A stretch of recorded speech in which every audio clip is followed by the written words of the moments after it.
Welcome back to my channel, Cerita Roman. Selamat membaca. Jangan lupa like, komen, share, dan subscribe. Novel Menantu Dewa Obat. Klik tanda lonceng supaya dapat pemberitahuan selanjutnya. Oke. Bab 296. Wajah Justin tampak pucat pasi, lalu dia berkata, "Tuan Lee, aku benar-benar tidak tahan lagi dengan sikap mereka. Aku merasa kau sangat ahli dalam ilmu medis, jadi aku memindahkan kau ke departemen ini. Aku hanya berharap kau dapat membantu rumah sakit membuat departemen baru ini berkembang dan lebih hebat lagi." Tetapi apa maksud mereka semua sekarang? Mereka terus-menerus mengatakan aku telah menerima uang. Dengan terus-menerus memfitnahku, ini sangat mengintimidasi sekali. Apakah kalian benar-benar mengira aku mudah digertak? Seperti kata pepatah, sebaik-baiknya seekor anjing kalau diganggu terus lama-lama juga akan balik menggigit. Jika hari ini aku tidak menyelesaikan masalah ini, lalu bagaimana nantinya aku bisa bekerja di rumah sakit dengan tenang? Alina mencibir, ucapanmu manis sekali. Kau merasa dia sangat ahli dalam ilmu medis. Keterampilan medis apa yang dia miliki? Itu kan karena kau sudah menerima uang kami, makanya kau sengaja mengatakan bahwa dia sangat ahli dalam ilmu medis. Kau takut ketahuan kan? Jika dia benar-benar ahli dalam ilmu medis, aku akan menjadi dokter Huatuo yang hidup kembali. Tabib yang sangat terkenal pada masa dinasti Han dan dijuluki sebagai dokter setengah dewa. Akhirnya aku mengerti, kalian semua yang ada di rumah sakit ini adalah orang-orang yang tidak tahu malu. Apapun itu bisa kalian katakan. Begitu ucapan ini dilontarkan, langsung terjadi keriuhan di luar. Ucapan ini seakan-akan menunjuk ke semua orang termasuk orang-orang di luar sehingga membuat mereka yang ada di luar juga menjadi tidak senang. Lalu dengan cepat Justin berkata, kau mengatakan aku telah menerima uang kalian. Oke, sekarang kau tunjukkan buktinya. Jika tidak ada bukti berarti kau telah membuat fitnah. Alina memaki dengan geram, siapa yang memfitnah? Kau ingin menyangkal ya? Oke, mari kita bersumpah demi nama Tuhan. Jika kau memang hebat, kau gunakan jarimu untuk menunjuk ke langit dan mengatakan bahwa kau tidak menerima uang itu. Jika kau ada menerima uang itu maka kau sekeluarga akan mati. Ayo, bersumpahlah. Muka Justin memerah lalu dia berkata, aku khawatir kau tak berani. Bersumpah ya bersumpah, tetapi hari ini aku juga ingin meninggalkan pesanku di sini. Aku akan bersumpah tetapi kau juga harus mengulangi semua apa yang telah kau ucapkan tadi. Aku akan merekamnya sekarang. Dan setelahnya aku akan menelepon polisi agar jangan sampai kau menyangkalnya. Alina tampak sangat marah lalu berkata, Hiro, sini, kau yang katakan. Kau beritahu dia dengan lantang, apakah dia yang telah menerima uangmu? Katakan padanya bagaimana hari itu kau memberinya uang, bagaimana dia menerimanya dan bagaimana dia menyelesaikan masalahnya setelah menerima uangnya. Katakan semua dengan jujur dan jelas di depan semua orang. Mendengar kata-kata Alina itu membuat Hiro hampir muntah darah. Mereka akan merekamnya dan Alina malah meminta si Justin bersumpah. Itu bukan masalah yang besar, tetapi sekarang Alina dengan tanpa bukti yang lengkap malah memintanya mengatakan bahwa Justin telah menerima uangnya, ini artinya fitnah. Jika masalahnya semakin diperbesar, bisa-bisa malah dia yang akan ditahan. Alina memang sangat pintar berencana. Kekacauan yang dia buat sendiri malah meminta Hiro yang menanggungnya. Untuk apa kau meributkan hal ini dengan orang lain? Jika dia tidak mau mengakuinya, ya sudah, anggap saja uangnya telah diberikan kepada anjing. Dia tidak takut untuk memutuskan garis keturunannya, tetapi kita juga tetap harus memikirkan diri kita sendiri, kan? Bisik Hiro. Justin benar-benar tampak kesal lalu dia menggebrak meja dan berkata, kurang ajar, siapa yang kau bicarakan? Coba kau katakan sekali lagi. Aku telah bekerja di sini selama bertahun-tahun dan belum pernah diganggu seperti ini oleh orang lain. Tuan Lee, hari ini bukannya aku tidak mau memandang dirimu, tetapi ini karena mereka sudah benar-benar keterlaluan. Jika aku tidak melapor kepada polisi hari ini dan mengembalikan nama baik aku akan langsung menabrakkan kepala aku di sini. Justin meraung dan mengeluarkan ponselnya. Lalu Alina dan Hiro langsung merasa panik. Jika sampai masalah ini dilaporkan kepada polisi maka mereka berdua pasti akan dalam masalah. Meskipun Justin memang telah mengambil uang itu tetapi mereka juga tidak punya bukti. Uang yang diberikan kepadanya dalam bentuk tunai bukan transfer. Tidak ada riwayatnya. Apa yang bisa mereka katakan? Tetapi mereka di sini berteriak-teriak bahwa Justin telah menerima uang mereka. Dan kerumunan orang di luar juga telah mendengarkan ucapan mereka semua. Jadi tuduhan pencemaran nama baik ini pasti melibatkan mereka semua. Hiro mengedipkan mata kepada Alina. Alina segera berkata, "Aku terlalu malas untuk mempedulikan orang jahat seperti dirimu. Sudahlah, aku mau ke toilet dulu." Setelah mengatakan itu kemudian Alina langsung keluar dari pintu ruangannya. Hiro juga berpura-pura meregangkan pinggangnya dan berkata, "Aku mau pergi merokok." Lalu dia mengikuti Alina keluar dari ruang itu.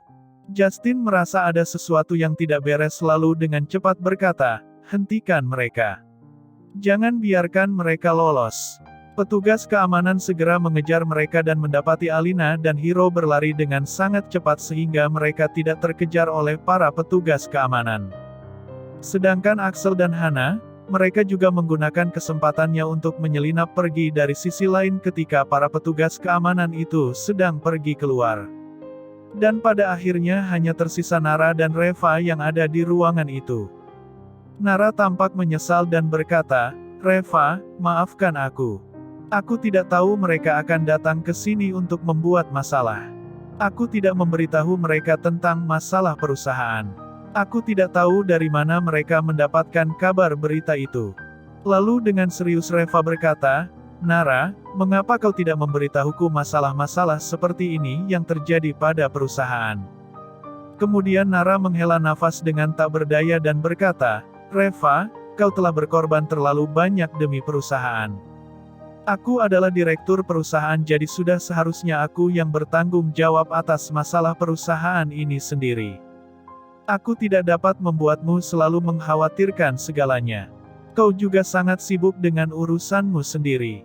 Meskipun aku tidak dapat menjadi penolongmu tetapi aku juga tidak dapat membiarkan diriku menjadi penghalangmu." Reva tampak pilu dan berkata, "Nara, aku tahu kau sangat memikirkan diriku. Tetapi kau juga harus ingat bahwa kita berdua adalah suami istri dan merupakan orang yang paling dekat satu sama lain. Apapun yang terjadi, kita harus menghadapinya secara bersama-sama. Tidak ada siapa yang menghalangi siapa. Di antara suami dan istri bukankah sudah seharusnya saling membantu dan mendukung satu sama lainnya agar bisa hidup dengan bahagia?" Dengan air mata yang menggenang di matanya, Nara berbisik, "Reva, terima kasih. Kau tahu, bisa bertemu denganmu dalam hidup ini adalah anugerah yang terbesar dalam hidupku." Reva langsung tersentuh dengan ucapannya. Dia memegang tangan Nara dan berkata dengan lembut, "Tak perlu mengucapkan terima kasih di antara kita. Sudahlah, kau tak perlu mengkhawatirkan masalah perusahaan. Aku akan menangani semua masalah itu dalam beberapa waktu ini. Kau kembalikanlah uang pinjaman itu." Nara langsung menggelengkan kepalanya dan berkata, "Itu tidak boleh. Kau membutuhkan dana ini untuk investasi. Jadi apapun yang terjadi, aku pasti akan membantumu. 2 miliar ini sudah diambil pinjamannya jadi aku tidak akan mengembalikannya." Lalu Reva tersenyum dan berkata, "Nara, kau tak perlu mengkhawatirkan aku. Sebenarnya, aku sudah mendapatkan cukup uang untuk investasi ini. Ada banyak orang yang telah berinvestasi di tempatku." Nara tampak tertegun sejenak kemudian berkata, "Kalau begitu, aku harus berinvestasi lebih banyak lagi. Orang lain saja berani mempercayaimu jadi aku sebagai istrimu juga harus lebih mempercayaimu." Jangan lupa like, dan subscribe, agar admin lebih semangat untuk menyajikan kontennya. Bab 297. Reva tersentuh dengan ucapannya. Sebenarnya saat dia memberitahu Nara bahwa dia ingin melakukan investasi sebuah proyek, Tanpa babi bu, Nara langsung menyetujuinya. Dia sama sekali tidak menanyakan investasi apa yang akan dilakukannya. Tidak hanya itu, Nara juga bahkan pergi meminjam uang demi memberikan dana investasi itu kepadanya. Ada berapa orang yang bisa mempercayainya seperti itu? Nara, terima kasih. Kau tenang saja, aku tak akan pernah mengecewakanmu, ucap Reva dengan tulus dan serius. Nara langsung tersenyum dan bertanya, memangnya kapan kau pernah mengecewakan aku? Baiklah, aku tidak bisa mengobrol lagi denganmu. Aku masih ada banyak hal yang harus dilakukan di kantor. Jika papa dan mama datang ke sini lagi, kau tak perlu mempedulikan mereka. Kalau mereka benar-benar menjengkelkan, kau panggil saja petugas keamanan untuk mengusir mereka. Kalau terjadi sesuatu, aku yang akan berbicara dengan mereka. Kau jangan selalu membiarkan mereka menindasmu. Lalu Nara mengulurkan tangannya dan membantu Reva merapikan pakaiannya. Kemudian dia berbalik dan pergi.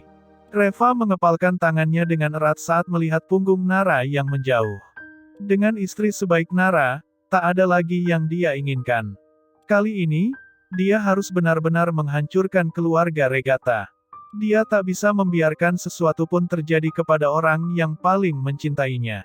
Setelah duduk di kantornya di sepanjang pagi itu, tiba-tiba Tiger mengetuk pintu dan masuk.